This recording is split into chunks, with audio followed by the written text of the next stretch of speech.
Assalamualaikum warahmatullahi wabarakatuh. Perkenalkan, nama saya Airil dari kelas TI 1. Di sini saya akan membacakan definisi data mining yang saya dapatkan.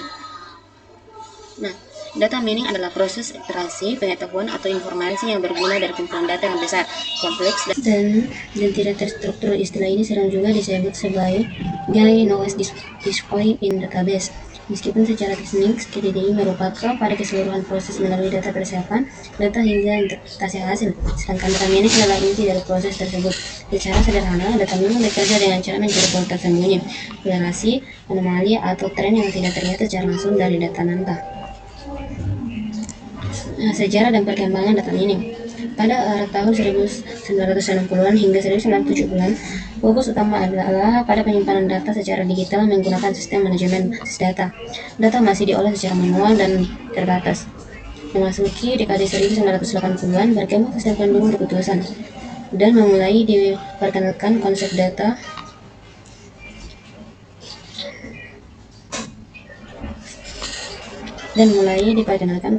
konsep data warehouse, tempat penyimpanan data terintegrasi dari berbagai sumber untuk keperluan analisis. Pada awal 1990-an, istilah data mining mulai populer di kalangan akademis dan industri. Konferensi internasional pertama mengenai KDDI diadakan pada tahun 1955 yang menjadi tonggak penting dalam formalisasi bidang ini sebagai disiplin ilmu tersendiri. Di era 2000-an, kemunculan internet dan e-commerce memicu ledakan data perusahaan seperti Amazon dan Google menjadi promo dalam penggunaan data mining untuk rekomendasi produk dan personalisasi iklan. Saat ini, di era 2010-an hingga sekarang, data mining telah berfungsi dengan machine learning dan kecerdasan buatan, kemunculan deep learning, komputasi awan, dan big data framework seperti Hotspot dan Spark telah membawa data mining ke level yang jauh lebih canggih. Proses dan tahapan data mining. Yang pertama itu pemahaman bisnis standar. Yang pertama itu pemahaman bisnis. Tahap pertama adalah memahami tujuan dari sudut pandang bisnis atau peneliti, masalah yang ingin dipecahkan. Yang kedua itu pemahaman data, mengumpulkan data awal dari mulai mengenali karakteristiknya, seberapa besar, dari mana asalnya, apakah ada nilai yang hilang, dan sebagainya. Yang ketiga itu ada persiapan data. Ini adalah tahap yang paling memakan waktu, bisa mencapai 60-70% dari keseluruhan proses. Yang keempat itu ada pemodelan. Yang keempat itu ada pemodelan atau modeling, memilih dan menerapkan teknik atau algoritma dan data mining yang sesuai, bisa berupa trend, clustering, neural network, dan lain. Yang kelima itu ada evaluasi.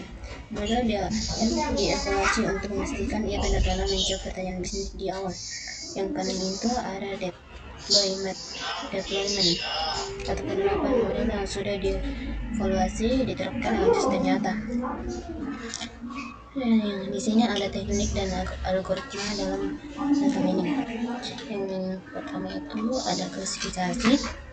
Tujuannya adalah untuk memprediksi kategori atau label dari suatu data baru berdasarkan data pelatihan yang sudah diketahui labelnya. Yang kedua itu ada clustering atau pengelompokan. Berbeda dengan klasifikasi, clustering bekerja tanpa label. Algoritma mencari kelompok alami dalam data berdasarkan kemiripan. Yang ketiga itu ada asosiasi, mencari hubungan atau aturan antara item dalam database, paling dikenal melalui analisis market based. Yang keempat itu ada regresi, digunakan untuk memprediksi nilai numerik kontinu. Yang kelima itu ada deteksi anomali, mengidentifikasi data yang menyimpan jauh dari pola normal, sangat berguna untuk mendeteksi penipuan kartu kredit, industri jaringan, atau kerusakan mesin. Yang keenam itu ada sequential pattern, mencari pola urutan dalam data yang memiliki dimensi waktu. Selanjutnya itu ada filter score yang digunakan dalam data mining. Yang pertama itu ada bahasa pemrograman Python, paling populer untuk data mining dan machine learning saat ini. Yang kedua itu ada bahasa statistik yang sangat kuat, banyak digunakan di kalangan akademis dan penelitian. Yang ketiga itu ada Wiki software berbasis Wii dari University of Waikato. cocok untuk pemula karena tidak memerlukan pemrograman. Yang keempat itu ada Rapid Minor, platform visual drag and drop untuk data mining populer di industri karena kemudahan penggunanya. Yang kelima itu ada Task dan Power.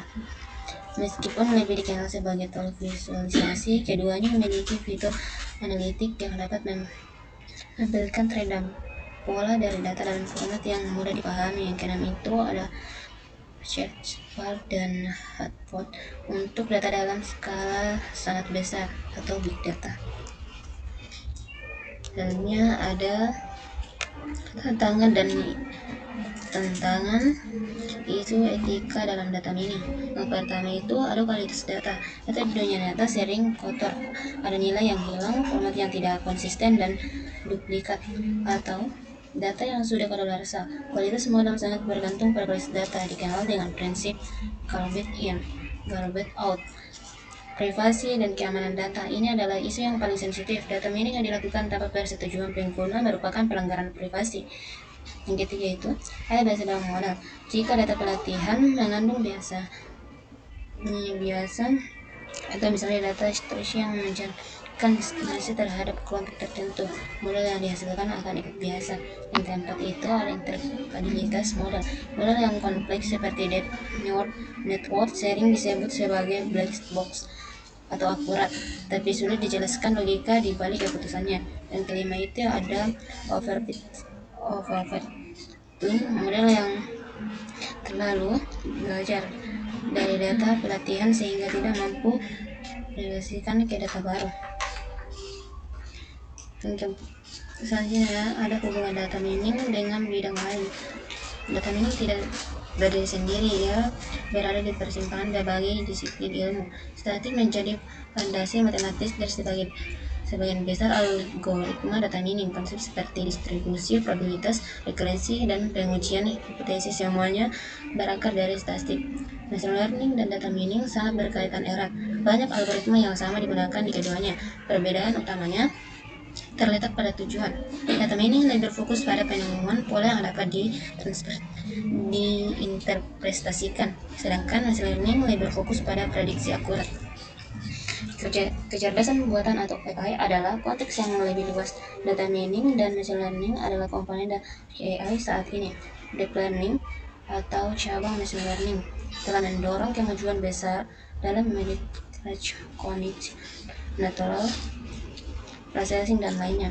Base data menyediakan infrastruktur penyimpanan yang menjadi bahan baku data mining. Scale tetapi menjadi skill penting bagi data miner. Visualisasi data melengkapi data mining dengan yang menyajikan pada pola dan insight yang ditemukan dalam format yang mudah dipahami oleh non-teknis. Selanjutnya itu masa depan data mining. Masa depan data mining sangat menjanjikan seiring dengan perkembangan teknologi yang terus berakselerasi. AutoML atau Automated Machine Learning memungkinkan proses pemilihan model dan parameter dilakukan secara otomatis, membuat data mining lebih fleksibel bahwa bagi yang tidak berlatar belakang teknik dalam. Random learning muncul sebagai solusi untuk masalah privasi modal. Data dilatih tanpa data harus dikumpulkan di satu tempat. Data tetap berada di perangkat pengguna, hanya model yang diperbarui yang dikirim ke server pusat. Data mining pada data streaming semakin relevan di era load analisis, tidak lagi hanya pada data historis, tetapi juga pada data yang terus mengalir secara real time dari sensor, kamera, dan perangkat pintar. Explainable AI menjadi prioritas untuk membuat model data mining lebih transparan dan dapat dipahami oleh manusia, terutama untuk aplikasi di sektor publik dan kesehatan. Indonesia dengan semakin fasihnya adopsi digital dan meningkatnya jumlah data yang dihasilkan setiap harinya, kebutuhan akan tenaga ahli data mining dan data terus meningkat. Contoh penggunaan pada kasus populer. Yang pertama itu ada sistem rekomendasi Amazon. Amazon menggunakan data mining berbasis kolaboratif filtering, dan association tool menu untuk menghasilkan rekomendasi customer. Bulk Sistem ini dilaporkan bertanggung jawab atas sekitar 35% dari total pendapatan Amazon. Yang kedua itu ada perbankan. Deteksi penipuan kartu kredit Visa, Starshare, dan Bank besar menggunakan algoritma anomali secara real time untuk setiap transaksi. Model dilatih dengan jutaan transaksi historis untuk membedakan pola transaksi normal plus mencurigakan. Kesehatan. Prediksi penyakit. Rumah sakit dan lembaga kesehatan menggunakan data minim untuk prediksi risiko penyakit pasien. Media sosial, analisis sistem. Platform seperti Twitter, Instagram, dan TikTok menggunakan teknik text mining dan statement analisis untuk tempat media sosial analisis data. Platform seperti Twitter, Instagram, dan TikTok menggunakan teknik text mining dan statement analisis untuk memahami apa yang digunakan terhadap merek, kebijakan, atau toko publik. Teknik dan personalisis konten. Netflix mengklaim sistem rekomendasinya menghemat sekitar 1 miliar per tahun dengan cara mempertahankan pelanggan. Data yang digunakan mencakup riwayat tontonan, rating, dan diberikan waktu menambahkan titik mana gunakan berarti nonton. Sportif serupa juga dibuat menggunakan selain seperti. Dan keenam itu ada olahraga. Naval Analytics. Ini olahraga profesional terutama basketball dan sepak bola ini sangat bergantungan pada data minim. Di sini ada contoh penggunaan di lingkungan sekitar. Yang pertama itu di usaha mikro, kecil, dan menengah atau umkm.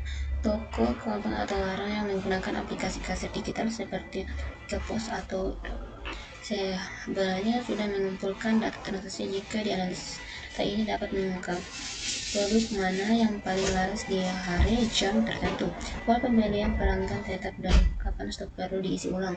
Yang kedua itu ada transportasi online, Gojek dan Grab.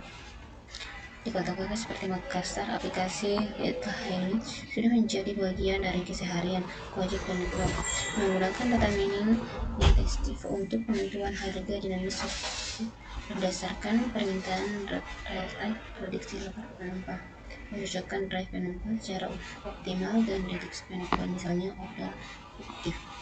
Yang ketiga itu ada sektor pendidikan seperti yang ada di kampus-kampus Makassar menggunakan sistem informasi akademik yang menyimpan data nilai, kehadiran, dan aktivitas mahasiswa.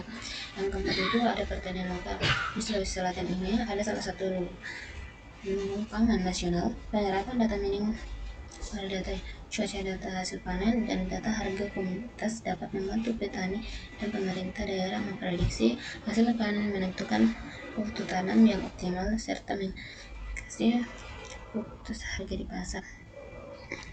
Yang kelima itu ada kesehatan masyarakat. Dinas Kesehatan dapat menggunakan data dari puskesmas dan untuk menetapkan penyebaran penyakit menular seperti DBD dan TBC atau mungkin berdasarkan wilayah. Yang keenam itu ada e-commerce lokal, Tokopedia atau Shopee. Banyak pelaku usaha di masa yang berjualan di platform ini menggunakan data minim untuk menentukan produk mana yang ditampilkan pertama dalam hasil pencarian, kapan mengirim, kasih promosi, dan siapa yang paling berhasil membeli suatu produk. Semuanya berbasis analisis perilaku pengguna. Sekian dari saya. Wassalamualaikum warahmatullahi wabarakatuh.